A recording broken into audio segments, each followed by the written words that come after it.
السلام عليكم ورحمة الله تعالى وبركاته.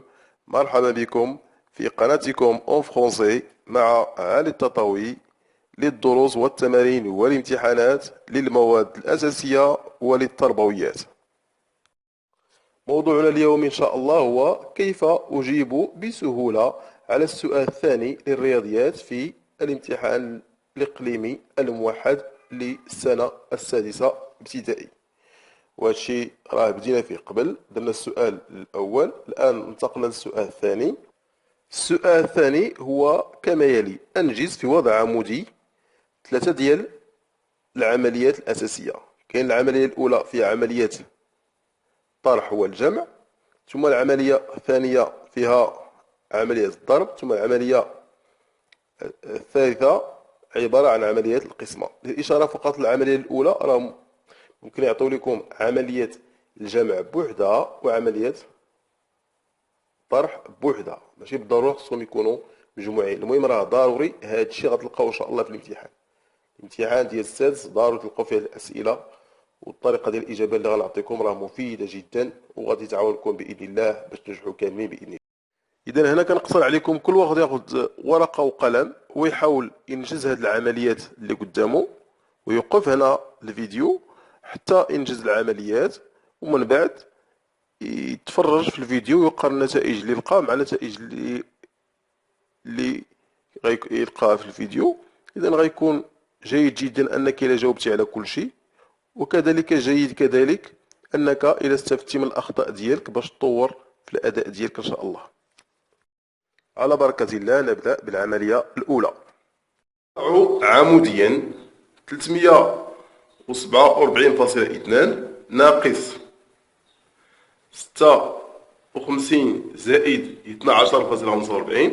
إذا دائما العمليات فاش كيكونوا عندي الأقواس، إذا من المستحسن باش أنا يكون العمل ديالي منظم ونتفادى الأخطاء خصوصا الأخطاء ديال التسرع، خصني نحاول ندير العمل ديالي على مرحلتين. المرحلة الأولى أنني ندير فيها نحسب فيها ما بين القوسين، ثم المرحلة الثانية نعوض داكشي اللي لقينا في الأقواس النتيجة ديالو نعوضها في العملية. نديرو المرحلة الأولى أولا، يعني ديال أحسب ما بين القوسين. غنشوفو شنو عندي في القوسين هنايا.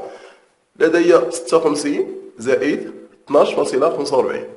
أول شيء دائما في أي عملية غادي نديرها اللي كيتعلقوا بالجمع أو الطرح ديال الأعداد سواء منها الصحيحة أو الأعداد العشرية، أن أحدد رقم الوحدات. هنا شنو هو عندي رقم وحدات هنايا؟ 56 هو 6، وهنا رقم وحدات 12.45 هو 12.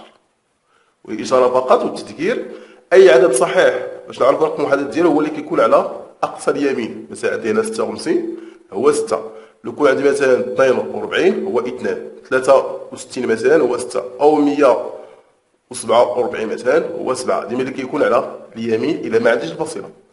ملي كتكون دير فاصلة مثلا هنايا عندي 12.45 هو اللي كيكون على يسار الفاصلة، اليسار ديال الفاصلة. مثلا عندي 517.13 مثلا، رقم الوحدات هنا هو 17 هو اللي على اليسار ديال الفاصلة. مثلا عندي 3480.181 رقم الوحدات هنا هو اللي كيكون على يسار الفاصلة. إذا نمر الآن لإنجاز العملية. أول شيء كنحطو 56 الفوق، كنبداو برقم الوحدات اللي هو 6، كنوضعوه هو الأول 6، وكنحطو تحت 6 كنحطو تحتها 2 مباشرة باش ما نطيحش في أي خطأ. ثم مباشرة كنكتب الفاصلة، كنجي عند 6 حدا 6 كنكتب هنا الفاصلة، وهنا كنكتب كذلك الفاصلة تحتها، وكنزل كذلك في تساوي باش ما ننساش الفاصلة كنكتبها. حيت في الامتحانات كنلاحظوا في التصحيح الغالبية ديال التلاميذ كينساو الفاصلة. إذا من الأول نكتبها، إذا عندي رقم وحدات 6 ثم كندير تحتها 2 باش تعطي نتيجة. من بعد صافي كنكمل الأرقام كما هي. إذا عندي 6 كنتبعها 5 اللي هو رقم العشرات كنكتبها 5، ثم تحت 5 غادي تجي العشرات ديال العدد الثاني اللي هو 1 مباشرة، ثم كنكمل الأرقام وراء الفاصلة كما هي.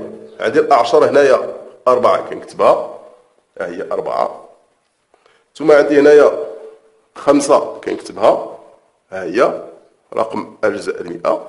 ثم كنكمل الفراغات بالأصفار، هنا صفر ثم هنا صفر. ثم كنبدا العملية من اليمين دائما، العملية كتبدا من اليمين. إلا عندي أجزاء الألف مثلا هنا كنبداو من هنا، عندي هنا أجزاء المئة كنبداو من أجزاء المئة. صفر زائد 5 هي صفر زائد 5 كم؟ 5. ممتاز. ثم صفر زائد 4 هي 4. جيد. ثم 6 زائد 2 هي ممتاز 8. ثم 5 زائد 1 كم؟ رائع 6. ها هي الجزء الأول أنجزناه بنجاح، أننا أنجزنا 56 زائد 12.45 عطاتنا 68 زائد 45.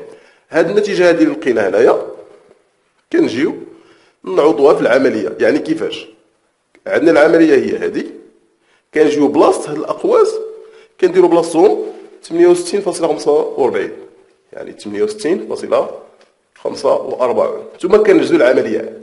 هاد العدد ناقص هاد العدد، ردوا البال دائما عملية الطرح خاص يكون عندي العدد الأكبر هو اللي كيكون الفوق، العدد الأكبر ولا يكون الفوق. إذا كما درنا قبيله كنحددو دائما رقم الوحدات.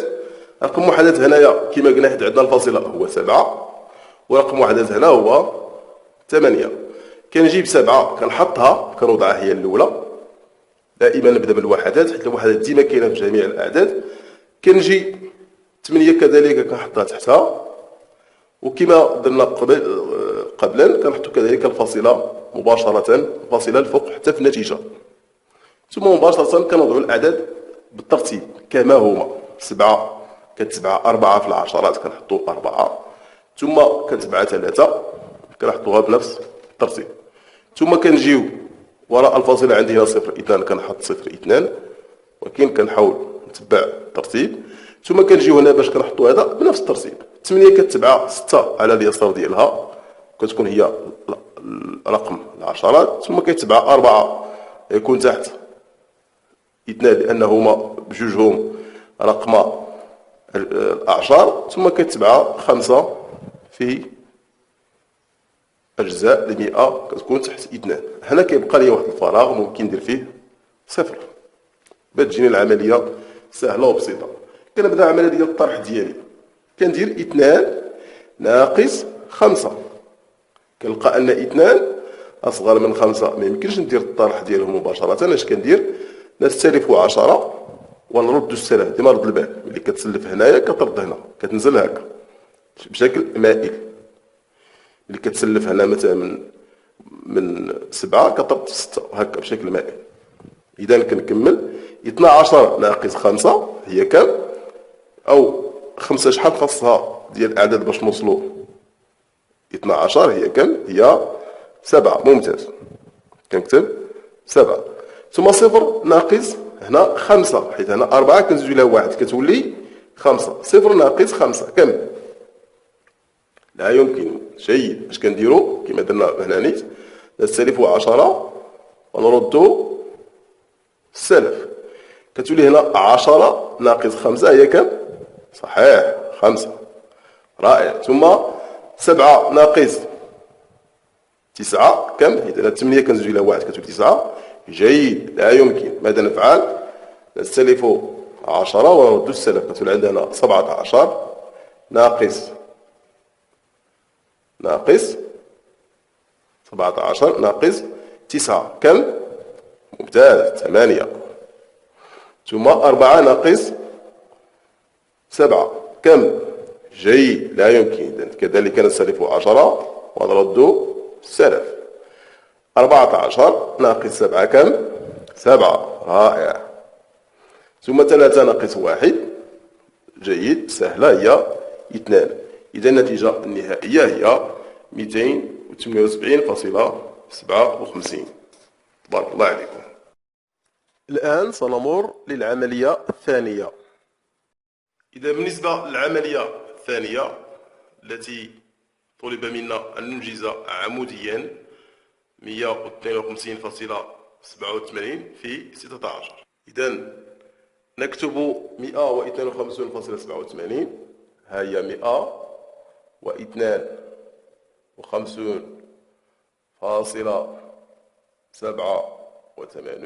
نحاول نخلي الفراغات. ثم في عملية أو علامة الضرب 16 نكتب 16. ثم نبدأ العملية. إذا كنبداو دائما بالوحدات. 6 في 7 كم؟ جيد، رائع. هي 2 و4. نكتب 2 نحتفظ ب4. جيد. إذا 6 في 8 48 زائد 4 هي 52. نكتب 2، نكتب هنا 2 نحتفظ ب5. ثم 6 في 2 كم؟ 6 في 2 جيد، 12 زائد 5 هي 17. جيد، 7 ونحتفظ ب1. ثم 6 في 5 كم؟ ممتاز، هي 30. نضيف لها 1 هي كم؟ 31. نكتب 1 ونحتفظ بالاحتفاظ اللي هو جيد، اللي هو 3. ثم 6 في 1 كم؟ 6. جيد، نضيف لها الاحتفاظ اللي هو 3. دائما ردوا البال مع الاحتفاظ، من غير الاحتفاظ ردوا البال دائما التنظيم ديال وضع الارقام، ونخليو الفراغات باش ما يترونوش ليا، حيت بزاف ديال التلاميذ كيعرفوا يدوزوا العمليه تبارك الله عليهم، ولكن ما كيحطوهمش بالترتيب. في الاخر كيتخلطوا ليهم، كيولي يجمع بشكل خاطئ في المرحله ديال الجمع. الان مازال حنا في المرحله ديال الضرب. اذا ننتقل الى العشرات. باش ننتقلوا دائما الى العشرات نضع صفر. لو كون عندنا المئات نضعوا صفرين، عندنا الالاف الاصفار. ثم 1 في 7 كم؟ 7. جيد. ثم 1 في 8 جيد، 8. ثم 1 في 2 هي 2. ثم 1 في 5 هي 5. ثم 1 في 1 هي كم؟ هي 1. جيد. الآن وصلنا للمرحلة ديال الجمع. غنديرو 2 زائد 0. هنا فاش كينفعنا مزيان الوضع الجيد، أنني كنجمع هاد الأرقام بشكل سهل. 2 زائد 0 هي 2. جيد. ثم 2 زائد 7 هي كم؟ 9. رائع. ثم 7 زائد 8 هي كم؟ جيد، 15. نكتب 5 ونحتفظ ب1. إذا 1 زائد 1 زائد 2 هي كم؟ 4. ممتاز. ثم 9 زائد 5 كم؟ جيد، 14. نكتب 4 نحتفظ ب1. ثم 1 زائد 1 هي كم؟ 2. رائع. هنا ردوا البال، راه بزاف ديال المتعلمين كينساو هذه المرحلة اللي هي مهمة جدا، هي مرحلة وضع الفاصلة. حيت عندنا الفاصلة هنايا في الأول، خصنا نديرو لها البلاصة ديالها كذلك في النتيجة. هناك طريقة بسيطة جدا. كنحسبو شحال عندي من رقم هنايا، عندي رقمين 1 2. كنجي هنا كنحسب 1 2 وكنوضع الفاصلة. النتيجة النهائية هي 2445.92. إذا الآن وصلنا إلى عملية القسمة. إذا بالنسبة للعملية الثالثة، أن ننجز عموديا عملية القسمة ديال 5827.2 أن نقسمها على 96. إذا هذا هو الوضع العمودي ديالها البسيط اللي كتعرفوه، ما فيش مشكل. كنكتبوا 5827.2 في المقسوم و96 في المقسوم عليه، وكنبداو على بركة الله. أول شيء كنشوفوا شحال عندي من رقم هنايا. عندي رقمين، كناخذوا كذلك هنا رقمين. كنقولوا 58 كان فيها من 96. شحال 58؟ شحال ممكن نقسموا على 96؟ كنشوفوا أنها لا تكفي، حيت عندنا 58 أصغر من 96. ما غتكفيش لينا أو ما غتكفيناش. اش كنديروا؟ كنزيدوا كناخذوا 3 ديال الأرقام. يعني كناخذوا 582 نقسموها على 96. هنا كنقربوا 96 لأقرب رقم فيه صفر على اليمين اللي هو 100 باش تسهل لي العملية شوية نقربها. ثم كنقول هنايا حتى هو اشنو هو أقرب رقم ل 582 اللي فيه الأصفار اللي هو غيكون هنا 600. إذا بحال عندنا هنا 600 نقسموها هنا على 100. 600 شحال فيها من 100؟ جيد، فيها 6. نديروها. إذا 582 مقسوم على 96 هي 6. ثم 6 في 6 كم؟ 6 في 6 كم؟ 36. جيد، نكتبو هنا 6. داكشي علاش كنحدو 3 أرقام باش نكتبو الوحدات ديالها أولا. 6 و 30. نكتبو 6 حط فيدو ب 3. ثم 6 في 9 كم؟ جيد، 6 في 9 هي 54. نزيد نضيف لها 3 اللي هي ديال الاحتفاظ. إذا 54 زائد 3 هي شحال؟ 57. جيد.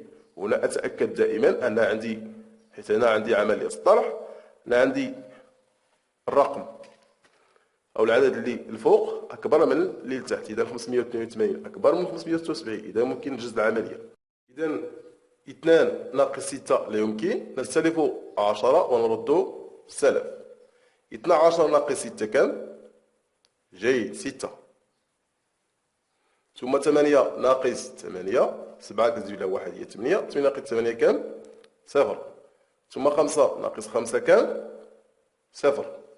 وهذه المرحلة جيد، خاصني نتأكد أنني الباقي هنايا خصو يكون أصغر من المقسوم عليه. الباقي هنايا هو 6 راه أصغر من 96 باش نكمل العملية.